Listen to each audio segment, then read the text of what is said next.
پھر مدینے کی جانب کو جائے، جب نظر آئے وہ سبز گنبد، کہہ کے صلی علی جھوم جائے، جب نظر آئے وہ سبز گنبد،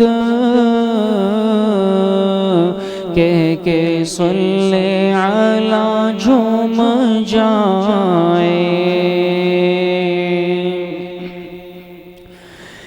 جب حضوری کا عالم عطا ہو،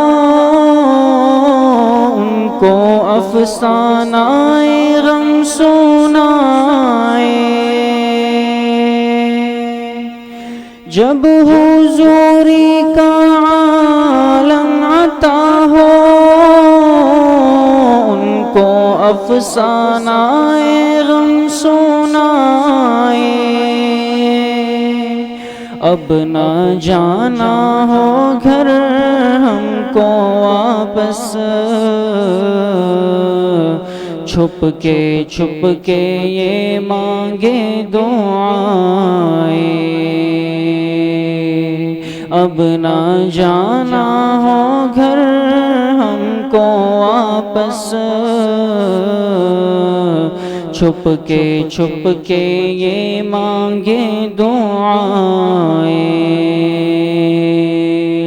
جب نظر آئے وہ سبز گنبد،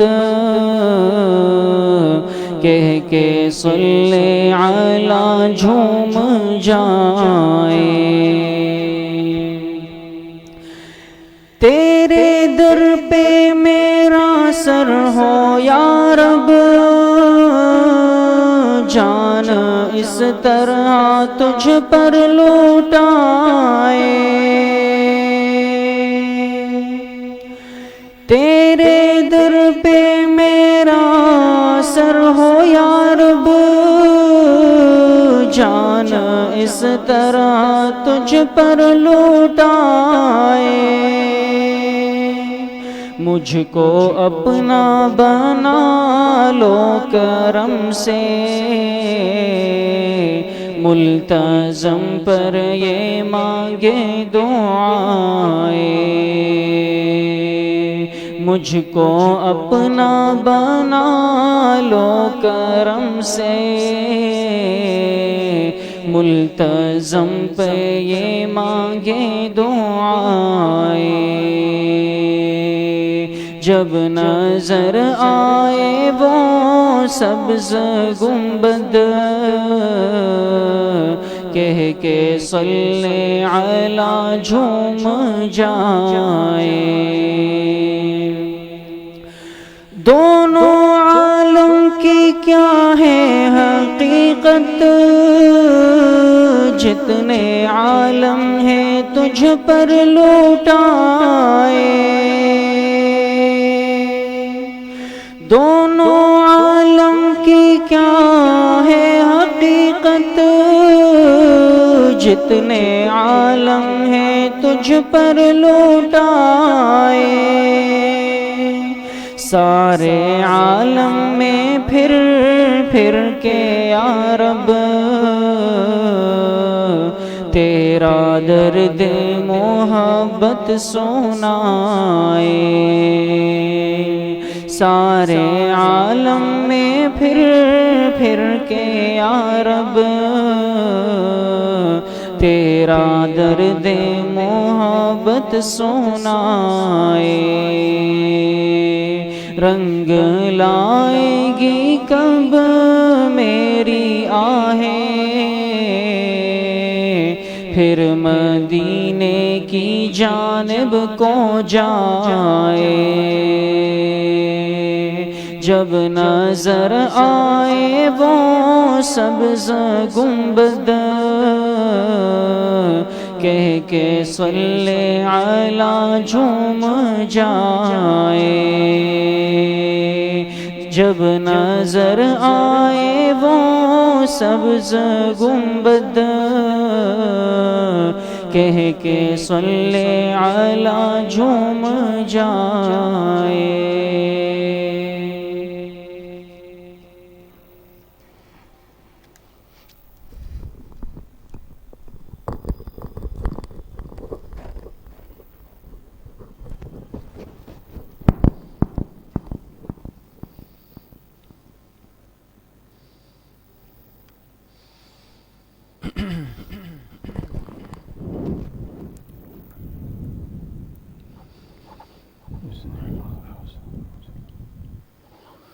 بسم اللہ الرحمن الرحیم نحمده ونصلي ونسلم على رسوله الكريم اما بعد فاعوذ بالله من الشيطان الرجيم بسم الله الرحمن الرحيم قال الله تبارك وتعالى لقد كان لكم في رسول الله أسوة حسنة صدق الله العظيم.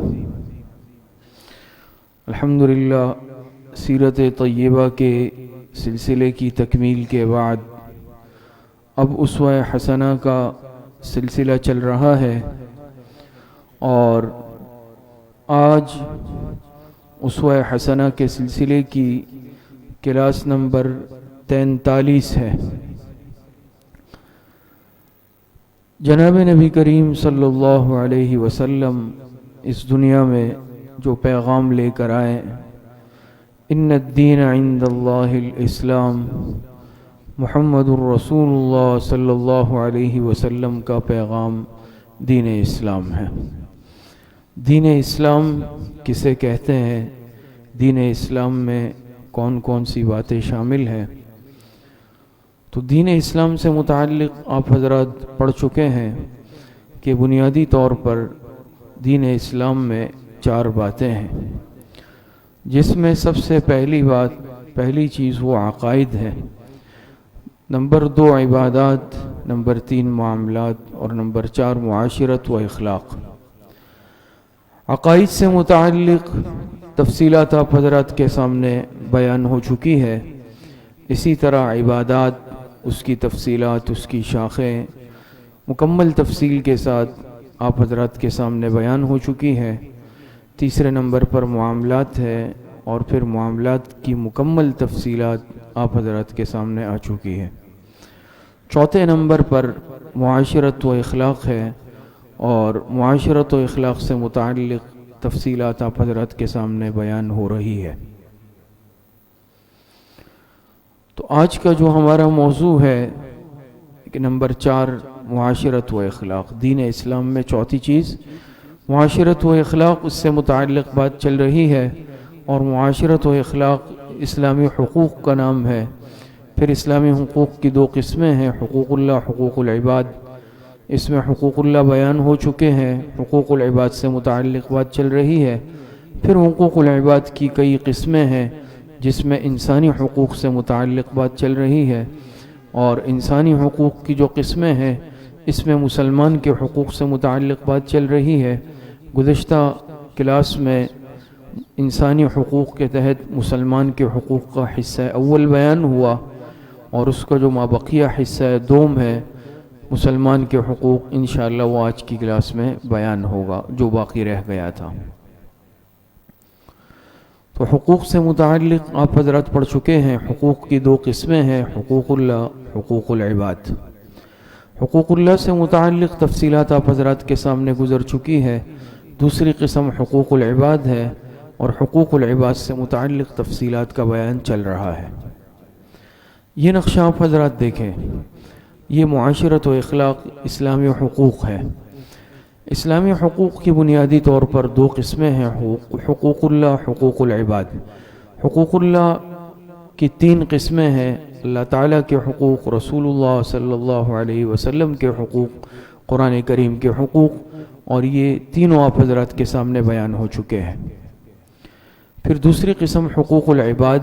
حقوق العباد کی پھر 4 قسمیں ہیں، نفس کے حقوق، خاندان کے حقوق، انسان کے حقوق اور عام مخلوق کے حقوق. اس میں نفس کے حقوق اور خاندان کے حقوق سے متعلق بات آپ حضرات کے سامنے گزر چکی ہے۔ جو حقوق العباد کے تحت تیسری قسم ہے انسان کے حقوق، اس سے متعلق بات چل رہی ہے۔ پھر خاندان کے جو حقوق ہیں اس کی 5 قسمیں تھی، والدین کے حقوق، اولاد کے حقوق، میاں بیوی کے حقوق، بھائی بہن کے حقوق اور عام رشتہ داروں کے حقوق، یہ سب تفصیل سے بیان ہو چکی ہے۔ تو تیسری قسم ہے حقوق العباد کی، انسان کے حقوق۔ اس کی بھی 3 قسمیں ہیں، پڑوسی کے حقوق، مسلمان کے حقوق اور عام کافر کے حقوق۔ پڑوسی کے حقوق بیان ہو چکے ہیں، مسلمان کے حقوق سے متعلق بات چل رہی ہے۔ مسلمان کے دوسرے مسلمان پر کتنے حقوق ہیں؟ تو گزشتہ کلاس میں آپ حضرات کے سامنے بات آئی کہ ایک مسلمان کے دوسرے مسلمان پر 5 حقوق ہیں۔ کتنے حق ہیں؟ 5۔ نمبر 1 سلام اور اس کا جواب، نمبر 2 مریض کی عیادت، نمبر 3 دعوت قبول کرنا، نمبر 4 چھینک کا جواب دینا اور نمبر 5 جنازے میں شرکت۔ اس میں 2 حقوق سے متعلق گزشتہ کلاس میں بات ہوئی کہ سلام اور اس کا جواب، سلام کرنا اور سلام کا جواب دینا یہ مسلمان کا حق ہے۔ اور دوسرے نمبر پر مریض کی عیادت، اگر کوئی مسلمان بھائی بیمار ہو جائے، تکلیف میں ہو، مرض میں ہو تو اس کی عیادت کرنا، اس کی خبرگیری کرنا، یہ بھی ایک مسلمان کا حق ہے۔ ان دونوں کی تفصیلات آپ حضرات کے سامنے بیان ہو چکی ہے۔ تیسری قسم دعوت قبول کرنا، ایک مسلمان دوسرے مسلمان کو دعوت دے تو اس کی دعوت کو قبول کرنا، یہ بھی مسلمان کا حق ہے۔ تو تیسرے نمبر کا حق کیا ہے؟ دعوت قبول کرنا۔ دعوت قبول کرنا، اس میں 2 باتیں ہیں، دعوت کے آداب اور نمبر 2 کون سی دعوت قبول نہ کی جائے۔ ایک مسلمان دوسرے مسلمان کو دعوت دے تو حدیث میں ہے کہ یہ حق ہے کہ اس کی دعوت کو قبول کیا جائے، اس کی دعوت کو بلا وجہ رد نہ کیا جائے۔ لیکن دعوت کے بھی کچھ اصول ہیں، دعوت کے بھی کچھ آداب ہے اور مہمان کے بھی کچھ آداب ہیں، حقوق ہیں، اور اسی طرح میزبان کے بھی کچھ حقوق ہیں۔ دیکھیں دعوت کا مقصد کیا ہے، دعوت کا مطلب کیا ہے؟ دعوت کے معنی آتے ہیں بلانا، کسی کو بلانا، مدعو کرنا، دعوت دینا۔ اور دعوت کا مقصد ہوتا ہے اظہار محبت۔ ظاہری بات ہے انسان دعوت خوشی میں ہی کرتا ہے، اور انسان دعوت اسی کی کرتا ہے جس سے انسان کو تعلق اور محبت ہوتا ہے، محبت ہوتی ہے جس سے اسی کو انسان دعوت دیتا ہے، دعوت کرتا ہے۔ لیکن دعوت کے بھی کچھ اصول ہیں، دعوت کے بھی کچھ آداب ہیں، تاکہ خدا نہ خواستہ ایسا نہ ہو کہ انسان تو محبت کا اظہار کرنا چاہتا ہے، دعوت دینا چاہتا ہے، لیکن کہیں ناسمجھی میں، لا علمی میں، کم علمی میں وہ دعوت عداوت کا باعث نہ بن جائے۔ علماء نے لکھا ہے عداوت کے معنی تو دشمنی، اور دعوت کا مقصد تو آپس کا تعلق اور محبت ہے۔ تو اگر دعوت میں انسان اصول کی رعایت نہ رکھے، مہمان کا خیال نہ رکھے، تو یہ تو دعوت کی جگہ اس کے ساتھ عداوت اور دشمنی ہو گئی کہ بھئی مہمان کو تکلیف دے دی الٹا۔ تو دعوت کے بھی اصول اور آداب۔ تو حدیث میں بھی آتا ہے، آپ علیہ السلام نے فرمایا اگر کوئی مجھے دعوت پر بلانا چاہے کوئی مسلمان تو میں اس کی دعوت ضرور قبول کروں گا، اگرچہ وہ مجھے یعنی پائے، جس کو کھر کہتے ہیں نا، جیسے آج کل ہم کہتے ہیں پائے، چاہے اس کی دعوت ہی کیوں نہ دے۔ تو آج کل تو خیر پائے اعلیٰ چیز سمجھی جاتی ہے، مہنگی چیز، لیکن اس زمانے میں ایک معمولی چیز تھی، اور اس کے ذکر کرنے کا مقصد بھی یعنی یہ کنایہ ہے معمولی چیز سے۔ یعنی آپ علیہ السلام بتانا چاہتے ہیں کہ اگر کوئی مسلمان مجھے معمولی سی چیز کی بھی دعوت دے، میں اس کو رد نہیں کروں گا، میں اس کو قبول کروں گا۔ تو ایک مسلمان اگر اخلاص کے ساتھ، صدق دل کے ساتھ، اچھی نیت کے ساتھ دعوت دے تو دوسرے مسلمان کو اس کی دعوت قبول کرنی چاہیے، بشرطے کہ دعوت قبول کرنے میں کوئی عذر نہ ہو، کوئی شرعی مانع نہ ہو۔ عذر کا مطلب یہ ہے کوئی مجبوری یعنی ذاتی اعتبار سے مجبوری نہ ہو، یا پھر کوئی شرعی مانع نہ ہو، ورنہ دعوت قبول کرنی چاہیے، چاہے دعوت دینے والا مالدار ہے، چاہے دعوت دینے والا غریب ہے، چاہے متوسط طبقے کا ہے۔ اور بیسیوں مثالیں ملتی ہیں کہ صحابہ اکرام حضور علیہ الصلوۃ والسلام کی دعوت کرتے تھے، آپ علیہ الصلوۃ والسلام دعوت کے لیے تشریف لے جاتے تھے، بنفس نفیس ان کے گھر تشریف لے جاتے تھے، تو دعوت قبول کی جائے۔ دعوت کی حکیم الامت حضرت مولانا اشرف علی تھانوی رحمۃ اللہ علیہ نے 3 قسمیں لکھی ہیں۔ ایک قسم سب سے اعلیٰ دعوت، دوسری متوسط درجے کی، اور تیسری ادنا دعوت۔ سب سے اعلیٰ قسم کی دعوت کون سی ہے یہ سمجھ لیں۔ حضرت تھانوی رحمۃ اللہ علیہ لکھتے ہیں کہ سب سے اعلیٰ قسم کی دعوت یہ ہے کہ اگر کوئی کسی کو محبت میں دعوت دینا چاہتا ہے، اس کا اکرام کرنا چاہتا ہے، تو چاہیے کہ اسے نقد رقم ہدیے میں دے دے بطور دعوت کہ بھئی یہ آپ کی دعوت ہو گئی، آپ اسے جس چیز میں استعمال کر لیں۔ آج ہم تو اسے دعوت سمجھتے ہی نہیں ہے نا، لیکن یہ سب سے اعلیٰ قسم کی دعوت ہے۔ کیوں؟ اس میں مہمان کی سب سے زیادہ رعایت ہے۔ نہ اس میں مہمان کو آپ اپنے گھر کا پابند کر رہے ہیں، نہ اپنے وقت کا پابند کر رہے ہیں، اور نہ کسی خاص چیز کے کھانے کا پابند کر رہے ہیں، بلکہ آپ نے مہمان کو کھلا اختیار دے دیا کہ اس نقد رقم کے ذریعے جس چیز کو دل چاہے، جس طریقے سے جب چاہے استعمال کر لے۔ یہ بھی اعلیٰ قسم کی دعوت ہو گئی۔ لیکن چونکہ آج ہمارے معاشرے میں ہم رسموں میں برے طریقے سے جکڑے ہوئے ہیں، رسمیات ہی رسمیات ہیں، اخلاص کا جنازہ نکل چکا ہے۔ اب اگر کوئی کسی کو دعوت کے عنوان سے پیسے دے تو شاید بجائے خوشی کے ناراضگی ہو جاؤ کہ بھئی کوئی مجھے بھکاری سمجھا ہوا ہے، حالانکہ ایسا نہیں ہے۔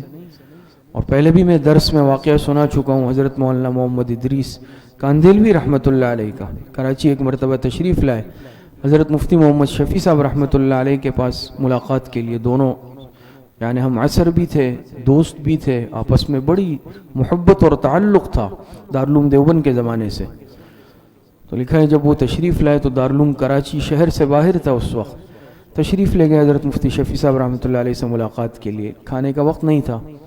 جب رخصت ہونے لگے تو حضرت مفتی شفیع صاحب رحمۃ اللہ علیہ نے فرمایا کہ مولوی ادریس، میرا دل چاہتا تھا کہ تمہاری دعوت کروں، لیکن وقت تمہارے پاس نہیں ہے اور تمہیں دور جانا ہے شہر میں، تو لہٰذا جیب سے کچھ رقم نکالی اور کہا کہ یہ تمہاری دعوت ہو گئی، 50 روپے یا 100 روپے اس زمانے کے اعتبار سے، تو اس پہ یہ گویا میری طرف سے تمہاری دعوت ہو گئی۔ کیوں میں تمہیں دعوت دوں گا، پابند کروں گا، تم شہر سے دوبارہ کورنگی آؤ گے، پھر تمہیں واپس جانا پڑے گا، تو میں تمہیں مشقت میں نہیں ڈالنا چاہتا۔ وہ بھی چونکہ بہت بڑے عالم تھے، انہوں نے اس نوٹ کو لیا اور اپنے سر پہ رکھا اور کہا کہ حضرت مجھے قبول ہے آپ کی دعوت۔ تو آپس کی ایک محبت، تعلق دونوں طرف، اتنے بڑے بڑے علماء، لیکن دیکھیں رقم دے دینا، نقد دینا، یہ کوئی اہانت نہیں ہے مہمان کی، بلکہ یہ تو حضرت تھانوی رحمۃ اللہ علیہ نے لکھا ہے کہ یہ دعوت کی سب سے اعلیٰ قسم ہے، اور آج شاید اس کا رواج ہمارے یہاں ہے ہی نہیں۔ دوسری قسم دعوت کی وہ یہ ہے کہ کھانا تیار کر کے مہمان کے ہاں بھیجا جائے، بجائے مہمان کو اپنے ہاں بلانے کے ان کے گھر بھیج دیا جائے۔ یہ متوسط قسم کی دعوت ہے، لیکن شاید آج اس کو بھی ہم قبول نہ کریں۔ اگر کوئی گھر میں کھانا بھیجے ہم کہ بھئی یہ کیسا، مجھے شاید بلانا نہیں چاہتا ہے اپنے ہاں، اور یہ مجھے کھانے کا بھوکا سمجھا ہوا ہے، شاید ایسا نہیں ہے۔ یہ بھی متوسط قسم کی دعوت ہے کہ بجائے مہمان کو اپنے وقت کے، اپنے گھر کے، اپنی جگہ کے پابند کرنے کے، کھانا تیار کر کے اس کے گھر بھجوائیں تاکہ وہ اور مزید راحت کے ساتھ کھا لے۔ ظاہری بات ہے کسی کے ہاں جا کر کھانے میں کچھ تکلف ہوگا، لیکن اپنے ہاں اپنے گھر میں انسان وہ تکلف محسوس نہیں کرتا، زیادہ راحت سے کھا لے گا۔ اور تیسری قسم کی ادنا قسم کی دعوت، جو تیسری قسم ہے وہ یہ ہے کہ جو ہمارے ہاں مروج ہے کہ اپنے گھر پہ دعوت دے کر مہمان کو اپنے ہاں بلایا جائے۔ ہم تو اسی کو ہی صرف دعوت سمجھتے ہیں، اور شاید ہمارے نزدیک یہ سب سے اعلیٰ قسم ہے، حالانکہ ایسا نہیں ہے۔ یہ تیسرے درجے کی دعوت ہے، 3rd کلاس، کہ کسی کو دعوت دی جائے، بھائی اب میرے ہاں تشریف لائے اور فلاں وقت تشریف لے آئے۔ یہ کیوں ادنا قسم کی ہے؟ کہ اس میں آپ مہمان کو جگہ کا بھی پابند کر رہے ہیں، وقت کا بھی پابند کر رہے ہیں، تو پابندیاں تو آپ نے مہمان پہ لگا دی نا۔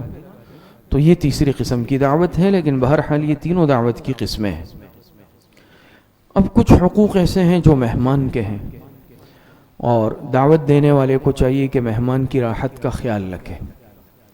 ایسا نہ ہو کہیں بجائے وہ دعوت مہمان کے لیے مصیبت بن جائے، پریشانی بن جائے۔ اور آج اگر ہم اپنے معاشرے کا جائزہ لے لیں تو تکلفات کی وجہ سے اور رسم و رواج کی وجہ سے آج صرف یہی صورتحال رہ گئی ہے، آج صرف رسمیات ہے۔ کیونکہ دعوت کا تو اصل مقصد کیا ہے؟ آپس کی محبت ہے، تعلق ہے۔ لیکن آج ہم دیکھتے ہیں دعوتیں ہو رہی ہیں، شاید دعوتیں اس زمانے میں اتنی نہ ہوں جتنی آج ہے، لیکن کوئی آپس میں محبت نہیں بڑھ رہی، بلکہ اگر کسی دعوت میں جاتے ہیں تو الٹا دل میں میل لے کے آتے ہیں، وہاں کوئی نہ کوئی اختلاف، کسی بات میں ناراضگی ہوتی ہے۔ کیوں؟ اخلاص دونوں طرف نہیں ہے۔ جو دے رہا ہے وہ بھی ایک رسم پوری کر رہا ہے، جو قبول کر رہا ہے وہ بھی ایک رسم پوری کر رہا ہے۔ تو آج ان رسم و رواج نے ہمیں روحانیت سے بالکل دور کر دیا ہے، اور جو اصل روح ہوتی ہے کسی بھی عمل کی، آج وہ روح نکل چکی ہے ہر عمل سے۔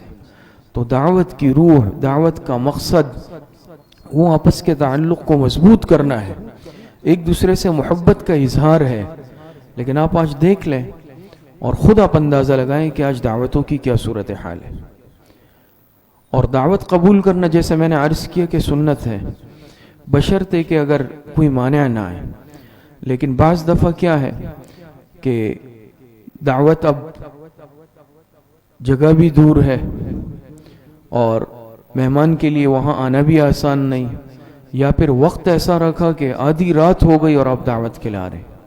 یہ دعوت ہے یا عداوت ہے؟ کہ سواری میں آنے جانے میں بھی مہمان نے بڑی مشقت برداشت کی، پھر وہاں پہنچے تو جیسے ہم لکھتے ہیں نا، آج تو ہماری عادت ہے بھئی وقت کی پابندی کو ملحوظ خاطر رکھیں، اور لکھا ہوا ہے بھئی ٹھیک 10 بجے شارپ فکس، شروع ہوتا ہے کھانا 12 بجے 1 بجے۔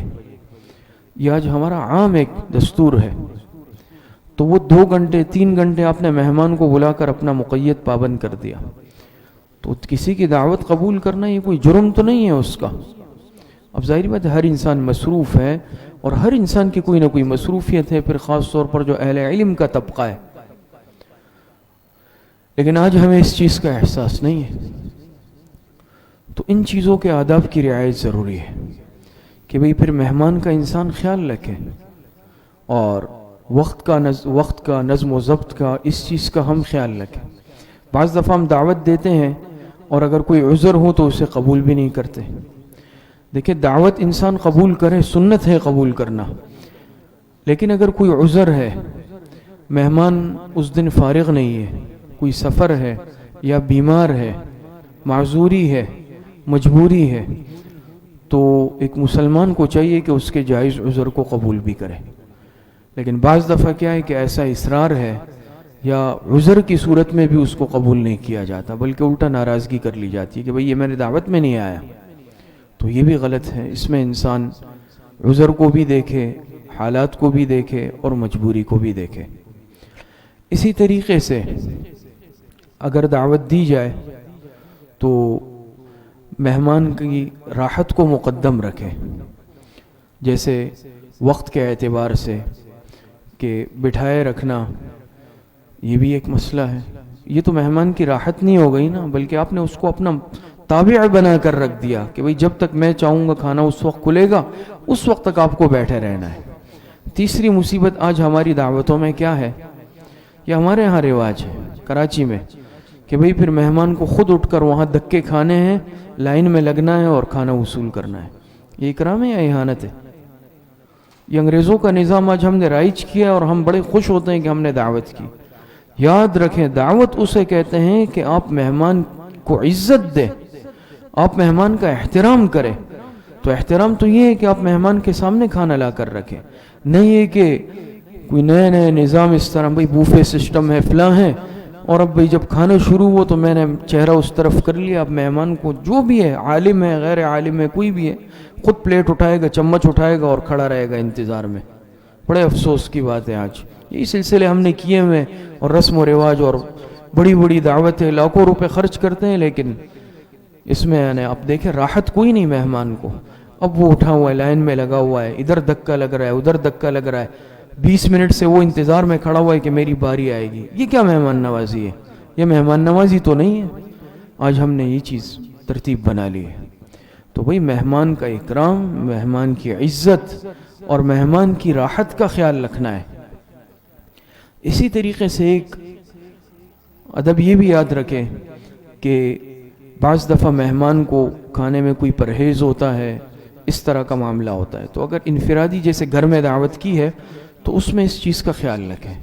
بعض دفعہ میں اپنی ترتیب پہ کھانا پکایا ہے اور اس میں سے ایسی ایک چیز بھی نہیں ہے وہ بیچارہ کھا سکے، اب وہ بیمار ہے، بزرگ ہے، لیکن میں نے قورمے اس کے سامنے رکھ دیے، بریانیاں رکھ دی اور وہ نہیں کھا سکتا، اب دعوت کی نام کی دعوت ہو گئی اور وہ بیچارہ اسی طرح چلا گیا۔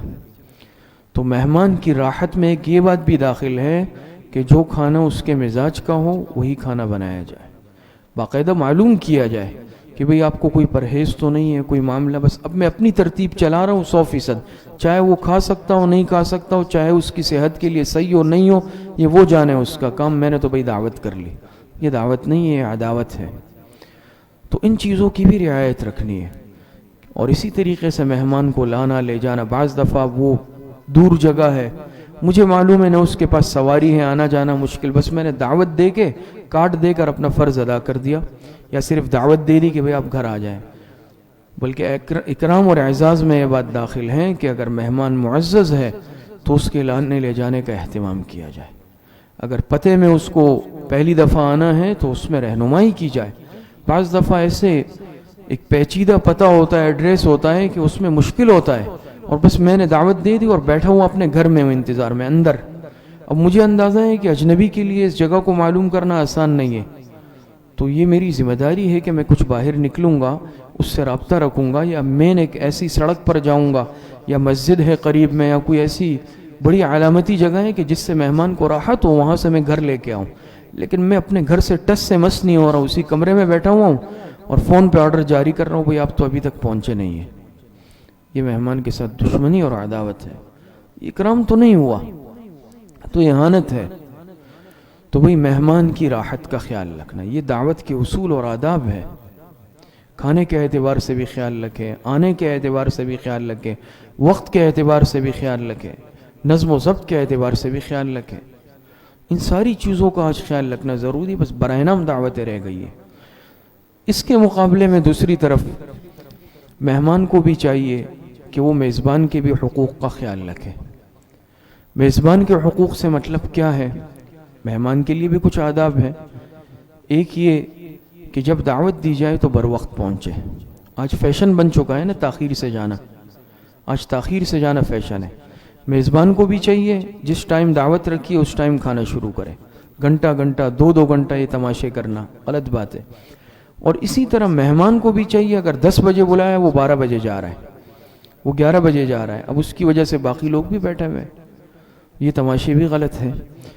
تو چاہے گھر پہ دعوت ہے یا کوئی اجتماعی شادی بیاہ کی کوئی بھی تقریب ہے، مہمان کو بھی چاہیے کہ وقت کی پابندی کو ملحوظ خاطر رکھے، جو وقت بتایا گیا ہے اس وقت پہ جائے۔ اور آج آپ دیکھ لیں یہ ہمارے معاشرے کا المیہ ہے، اور دعوتیں ہوتی ہیں نا، بعض دفعہ ہم جاتے ہیں تو ہمارے ساتھی کہتے ہیں جو کراچی کے رہنے والے، ان کو تو مزاج پتہ ہے، ہم کہتے ہیں مولانا صاحب آپ کتنے بجے دعوت ہے؟ کہتے ہیں بھائی 10 بجے چلتے ہیں گاڑی، کہ 10 بجے 12 بجے چلیں گے وہ کہتے ہیں۔ اور تجربہ ہوا ہے کہ ہم گئے ہال میں ایک فرد نہیں ہے، ایک فرد نہیں ہے۔ تو آج یہ مزاج ہمارا بنا ہوا ہے، جو ٹائم دے بھائی اس کا اہتمام کرے، اور اسی طریقے سے جس کو وقت دیا جائے تو وہ بھی پابندی کا اہتمام کرے۔ پھر ایسا مہمان خاص طور پر کہ جس کی وجہ سے معاملات موقوف ہو، اس کو بہت زیادہ احتیاط کرنی چاہیے کہ بر وقت پہنچے۔ اسی طریقے سے اگر کسی کے گھر جا رہا ہے یہ مہمان، اس کو پہلے اطلاع دے دے، خاص طور پر اگر کھانے کا وقت ہے۔ بعض دفعہ بالکل ایک دم اچانک چلے گئے، اب وہ بیچارہ باغ دوڑ میں لگ گیا، چونکہ اچانک بعض دفعہ مہمان آ گئے نا۔ ایک تو یہ کہ دور دراز سے وہ الگ بات ہے، لیکن آج کل دیکھیں ٹیلی فون ہے، موبائل ہے، سب سہولت ہے۔ تو یہ مسئلہ سمجھ لیں کہ مہمان کو اپنے آنے کی اطلاع دے دیں کہ بھئی ہم اتنے بجے آپ کے ہاں پہنچ رہے ہیں یا آ رہے ہیں یا ملاقات کے لیے آ رہے ہیں، تاکہ وہ اپنی راحت ترتیب کے مطابق کھانے پینے کا اکرام کا بندوبست کر لے۔ آپ خود اندازہ لگے، اب اچانک میں نے گھنٹی بجائی، وارد ہوا، اب وہ بیچارہ کبھی ادھر دوڑ رہا ہے کبھی ادھر۔ بعض دفعہ تو گھر ایسی جگہ ہوتا ہے قریب میں دکانیں بھی نہیں ہیں، اب وہ پریشان کہ میں کیسے اکرام کروں مہمان کا، تو اطلاع دے کر جائے۔ اسی طریقے سے علماء نے لکھا ہے اگر کوئی کسی کے ہاں مہمان ہوا، مقیم ہوا، جیسے قیام ہوتا ہے نا 2 دن 3 دن، تو کسی دن اگر اس کو باہر کھانا کھانا ہے یا کسی اور نے دعوت دی ہے، اسے چاہیے کہ میزبان کو اطلاع دے دے کہ بھئی آج دوپہر کا کھانا آپ میرے لیے انتظام نہ کریں، میں فلاں جگہ مدعو ہوں۔ اب بتایا بھی نہیں اور غائب ہو گئے، چلے گئے۔ اب اس بیچارے نے انتظام کیا، بیٹھا ہوا انتظار کر رہا ہے، مہمان صاحب غائب ہے۔ یا اسی طریقے سے روزہ نہ رکھے، نفلی روزہ، بغیر اطلاع کے میزبان کو، کیوں اگر بغیر اطلاع کے رکھ لیا اور اس نے سارا انتظام، سودا لے آیا، کھانا پکوا لیا، اب وہ پریشانی میں آ گیا۔ یہ آداب ہے سارے۔ اسی طریقے سے مہمان اس چیز کا بھی خیال رکھے کہ جتنے افراد مدعو ہیں اتنے ہی افراد جائیں، اور اگر کوئی زائد فرد ساتھ چلا جائے یا یہ لے جائے تو اخلاق کا تقاضا بھی یہ ہے اور شریعت کا تقاضا بھی یہ ہے کہ میزبان سے اجازت لے لیں۔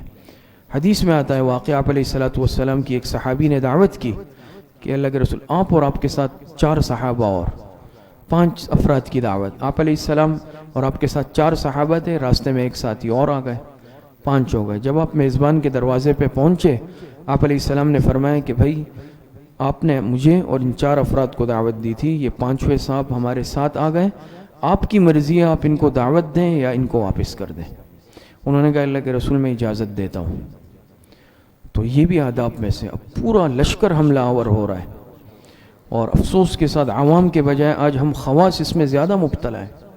پیر صاحب جا رہے ہیں اور 1 درجن 4-8 درجن مرید بھی ساتھ ہو لیے، بھائی چلے بھائی شیخ صاحب کے ساتھ جانا ہے۔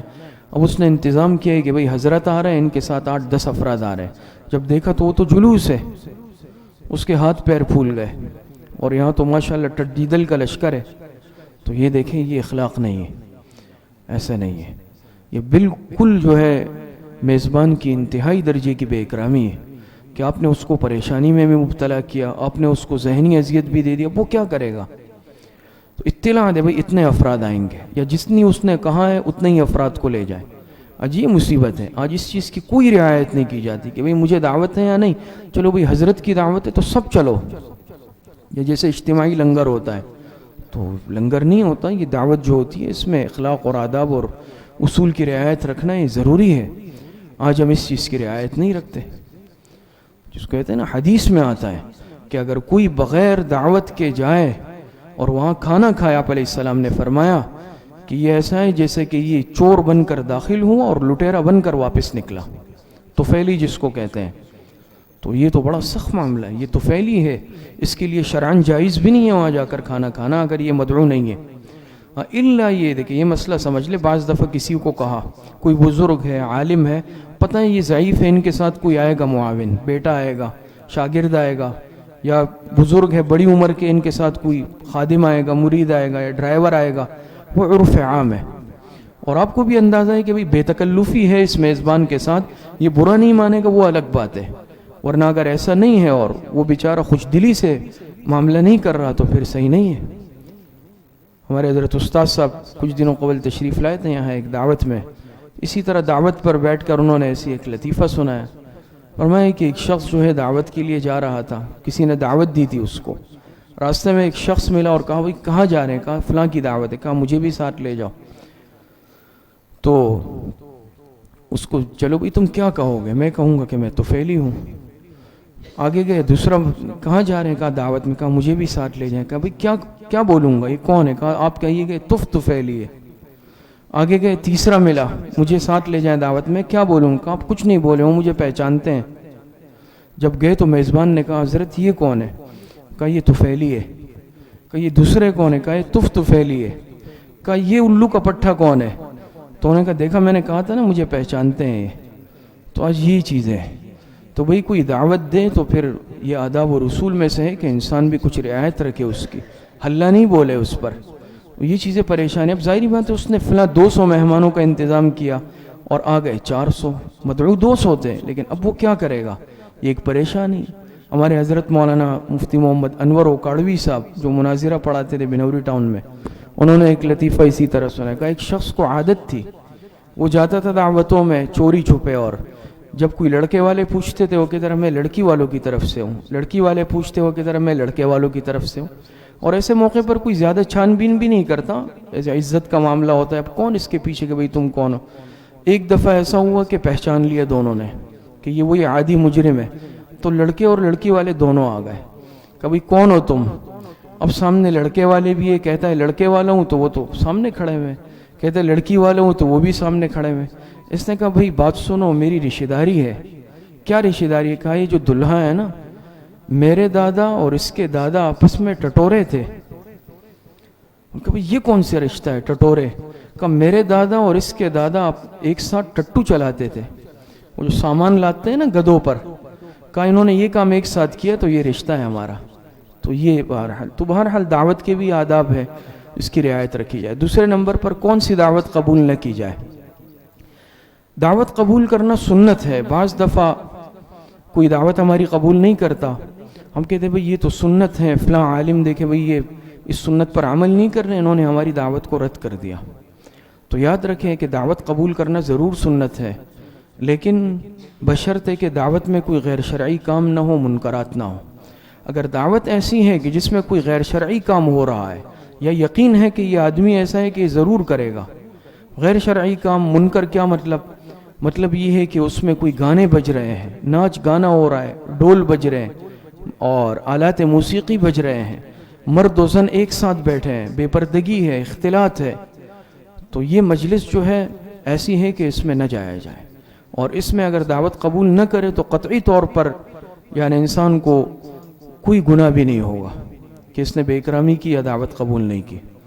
تو بعض دفعہ ہماری طرف سے کمزوری ہوتی ہے اور ہم پھر گلے کرتے ہیں کہ بھئی فلاں میری دعوت میں نہیں آیا. تو ہماری بھی ذمہ داری ہے کہ ہم اپنی دعوت میں کوئی ایسا عمل نہ کریں نا. ایسے تجربات ہمیں ہوئے ہیں کہ بعض دفعہ بلاتے ہیں اور پتہ ہے بھئی یہ فلاں جگہ امام ہے، یہ فلاں جگہ مدرس ہے اور یہ علماء ہے. پھر وہاں کیا بھئی جب بلایا وہاں پہ جا کے گانا شروع کر دیا. ہم اٹھ کے آئے ہیں، ایسے واقعات ہوئے ہیں. ایک جگہ گئے اور 6 تعلق والے نمازی، چونکہ پرانا تعلق تھا، اور وہاں جب گئے تو وہاں ان کے بیٹوں نے جو ہے وہ گانے لگائے. ہم نے منع کیا بھئی یہ عمل نہیں ہوگا. وہ بزرگ تھے بیچارے، خود ان کا شاید بس نہیں چل رہا تھا، ہم اٹھ کے واپس آ گئے، ختم. یہ معاملات ہیں. اب بلائیں تو پھر یاد رکھیں کہ پھر کوئی ایسا عمل بھی نہیں کریں کہ جس سے علماء کی یا اہل دین طبقہ جو ہے، ظاہری بات ہے ان کے لیے پھر وہاں بیٹھنا یہ الگ ایک مسئلہ ہے. اور ہم یہ عمل کریں گے پھر کل کو کہیں گے کہ دیکھیں بھئی فلاں عالم بھی تو بیٹھے ہوئے تھے اس میں فلاں. تو ایسا کوئی عمل اور ایسی دعوت قبول نہیں کرنی چاہیے کہ جس میں کوئی اس طرح منکر ہو، غیر شرعی معاملہ ہو. تو ایسی دعوت قبول کرنا ضروری نہیں ہے. دعوت انسان جب کھائے، ظاہری بات ہے اس نے ایک دعوت کی ہے، محبت کا اظہار کیا، اس کا حق ہے کہ اس کو دعا دی جائے. تو اس کے بعد مسنون دعا ہے کہ میزبان کو دعا دی جائے. اکل طعامکم الابرار وافطر عندکم الصائمون وصلت علیکم الملائکۃ وذکرکم اللہ فی من عنده، کہ تمہارا کھانا نیک لوگ کھائے، روزہ دار تمہارے ہاں افطار کرے، فرشتے تم پر رحمت بھیجے، اور اللہ پاک تمہارا تذکرہ کرے ایسی مخلوق کے سامنے کہ جو ان کے پاس یعنی فرشتوں کے سامنے، فرشتوں کی مجلس میں. تو یہ مسنون دعا ہے، اس کو یاد کیا جائے، اس کا اہتمام کیا جائے. ایک مسلمان کا دوسرے مسلمان پر چوتھا حق ہے چھینک کا جواب دینا. چھینک کا جواب دینا، اور حدیث میں بھی آتا ہے جیسے 5 حقوق آئے ہیں تو اس میں ایک حق یہ ہے کہ کوئی اگر چھینک مارے تو اس کے چھینک کا جواب دینا، یہ بھی اس کا حق ہے. اس کو کہتے ہیں تشمیت العاطس. تشمیت العاطس، چھینک والے کی چھینک کا جواب دینا.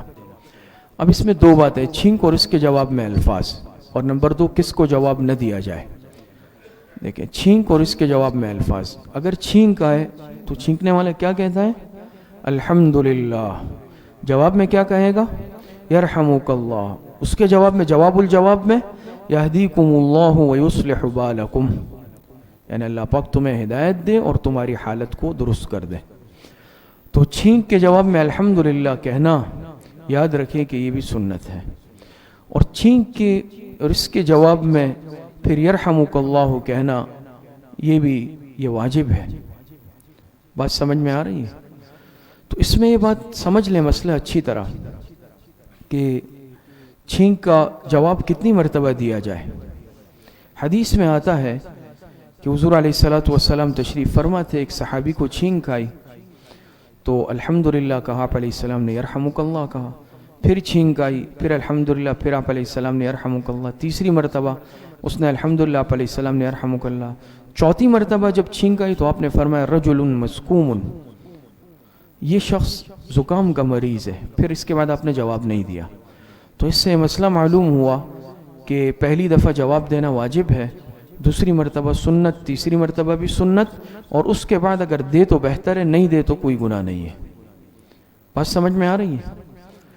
اسی طریقے سے جواب بھی اسی کو دیا جائے گا، یہ بات بھی سمجھ لیں کہ جواب بھی اسی کو دیا جائے گا جو الحمدللہ کہے گا۔ حدیث میں آتا ہے واقعہ، آپ علیہ السلام تشریف فرما تھے، ایک صحابی کو چھینک آئی، اس نے الحمدللہ کہا، آپ علیہ السلام نے یرحمک اللہ کہا۔ ایک اور صحابی کو چھینک آئی، انہوں نے الحمدللہ نہیں کہا، آپ بھی خاموش رہے۔ صحابی نے عرض کیا اللہ کے رسول، آپ نے ان کو الحمدللہ کہا، دعا دی، یرحمک اللہ کہا، اور مجھے آپ نے دعا نہیں دی۔ آپ نے فرمایا اس لیے کہ اس نے الحمدللہ کہا تو اس کو میں نے یرحمک اللہ کہا، دعا دی، تم نے الحمدللہ نہیں کہا تو تمہیں جواب نہیں ملا۔ تو اس سے معلوم ہوا کہ یرحمک اللہ کا جواب کس کو دینا واجب ہے؟ جس نے چھینک کے بعد الحمدللہ کہا ہو۔ تو بہرحال علماء نے لکھا ہے کہ یہ چھینک یہ اللہ پاک کی نعمت ہے، تندرستی کی علامت ہے، اور جب یہ چھینک آتی ہے تو بعض دفعہ انسان پر کسی بیماری کا حملہ ہونے والا ہوتا ہے، یہ چھینک آ کر اس بیماری کو روک دیتی ہے، اور یہ اللہ پاک کی بہت بڑی نعمت ہے۔ اس سے جمائی یہ سستی کی علامت ہے، اور چھینک یہ چستی کی علامت ہے، ان سے انسان تر و تازہ ہو جاتا ہے۔ تو بہرحال اگر کوئی الحمدللہ کہے، اس کے جواب میں یرحمک اللہ کہا جائے۔ الحمدللہ یعنی تمام تعریفیں اللہ کے لیے ہے، یرحمک اللہ یعنی اللہ پاک تم پر رحم فرمائے، اور یہدیکم اللہ ویصلح بالکم، اللہ پاک تمہیں ہدایت دے اور تمہاری ویصلح بالکم ای حالکم، اور تمہاری حالت کو بھی درست کر دے۔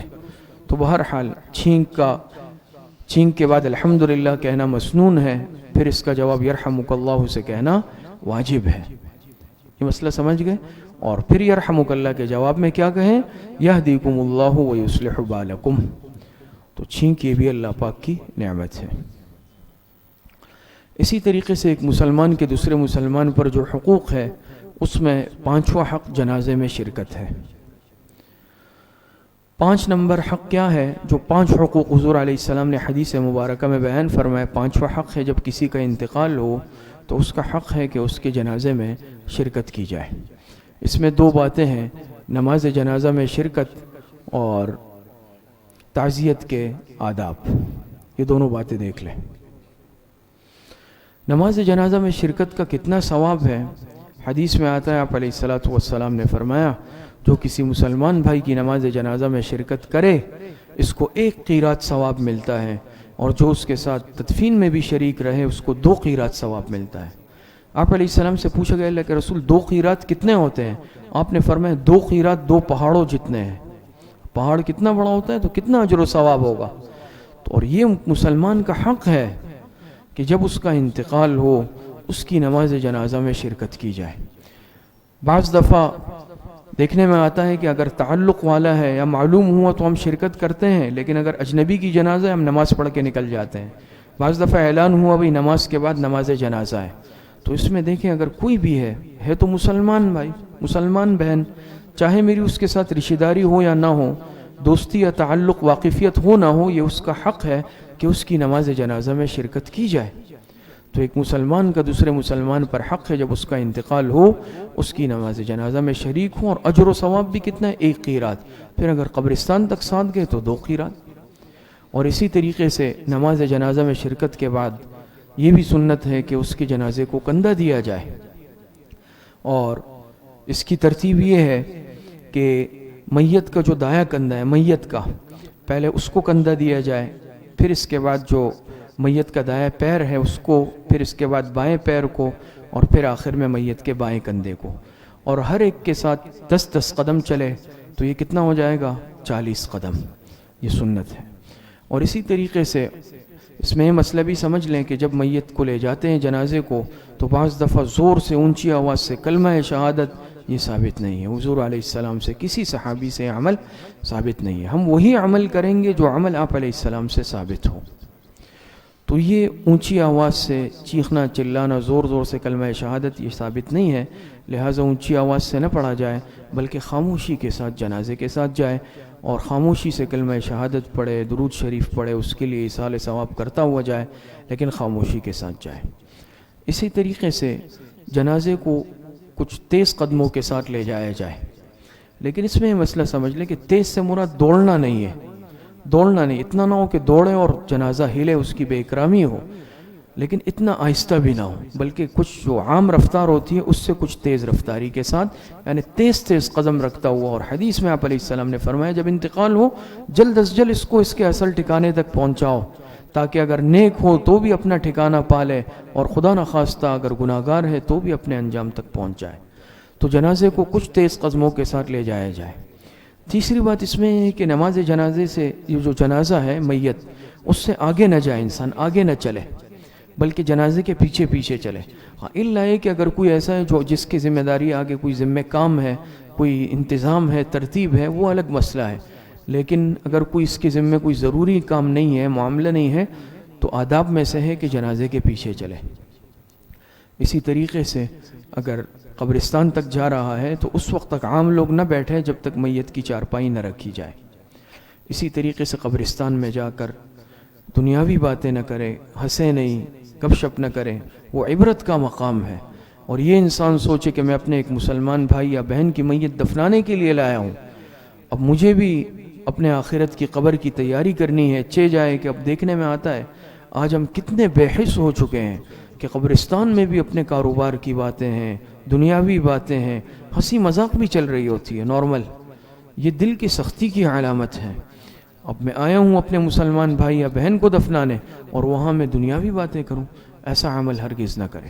اور مکمل طور پر باقاعدہ اس کے جنازے میں کندھا دینے میں، قبرستان جانے میں بہتر یہ ہے کہ آخر تک شریک رہیں، تاکہ مکمل اجر و ثواب کا مستحق بھی بن جائے اور ایک مسلمان کے حق کو بھی ادا کر لے۔ اسی طریقے سے تعزیت کے آداب، ایک مسلمان کا اگر انتقال ہو تو اس کا حق ہے کہ اس سے تعزیت کی جائے۔ تعزیت کے معنی آتے ہیں تسلی کے، اس کو تسلی دے۔ عظم اللہ اجرکم دعائیں آتی ہیں، مختصر اگر آپ عظم اللہ اجرکم، اور اگر عربی میں نہیں اردو میں تعزیت کے کلمات کہہ دے، اللہ پاک آپ کو صبر عطا فرمائے۔ یہ تو تعزیت کے بھی آداب ہیں، اس کے غم کو تازہ نہ کرے، بلکہ جو لواحقین ہیں ان کو صبر کی تلقین کرے، اور ان کو صبر اس طرح کی باتیں کریں، ان کو قرآن اور حدیث سے صبر کے فضائل سنائے کہ بھئی قرآن میں، حدیث میں صبر کے اتنے فضائل آئے ہیں، اس پر اتنا اجر و ثواب ہے۔ اور خاص طور پر آج یہ مصیبت ہمارے خواتین میں بہت ہے کہ جا کر اور تماشا بنانا۔ اب اگر وہ صبر سے جا کے جان بوجھ کر رلانا، زبردستی رلانا، وہ تو رو بھی نہیں رہی تھی، تو ٹھیک ہے، اپنے میت پر، اعزہ پر انسان کو دکھ ہوتا ہے، یہ ایک طبعی چیز ہے۔ آپ علیہ السلام کے صاحبزادے حضرت ابراہیم علیہ السلام کا انتقال ہوا، حضرت ابراہیم رضی اللہ تعالی عنہ کا، آپ کے بیٹے، آپ علیہ السلام کی مبارک آنکھوں سے آنسو بہہ رہے تھے، تو اس میں کوئی حرج نہیں ہے، اس پر کوئی شریعت کی طرف سے پکڑ بھی نہیں، لیکن چیخنا، چلانا، پھر خواتین کا گریبان پھاڑنا، اپنے آپ کو پیٹنا، مردوں تک ان نامحرم کی آوازوں کا جانا، دیکھیں یہ چیزیں نہیں ہونی چاہیے، یہ سب غیر شرعی معاملات ہیں، اور اس پر ہمیں چاہیے جو گھر کے سربراہ ہے، کرتا درتا ہے، کہ بھئی یہ سمجھائیں ان کو، دین سمجھائیں کہ اصل شریعت اور دین کیا ہے، ایصال ثواب کریں۔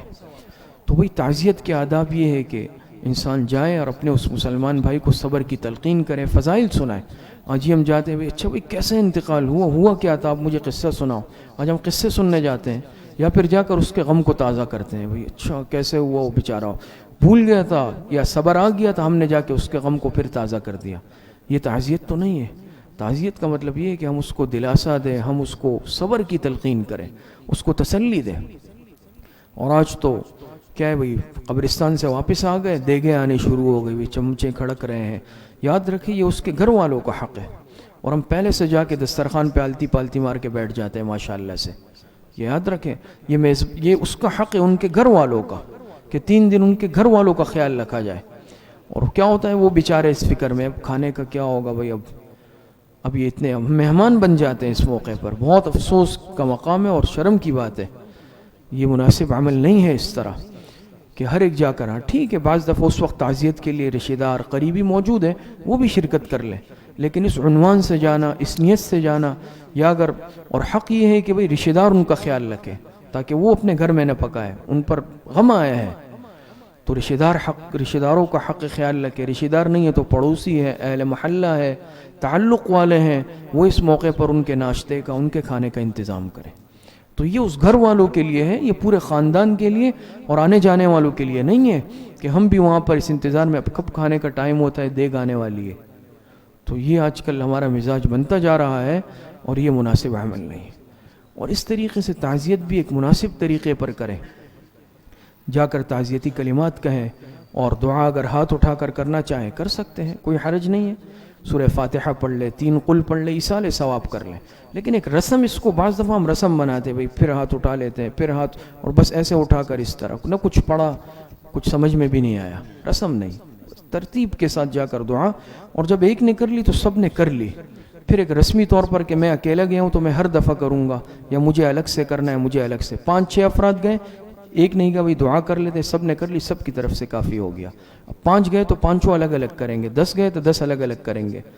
تو یہ بہرحال اس میں ہم ترتیب کے ساتھ چلیں، علماء سے مسائل سیکھیں اور شریعت کے مطابق اس پر عمل کریں. تو بہرحال تعزیت کے بھی یہ کچھ آداب ہیں، اس کی بھی ہم رعایت رکھیں.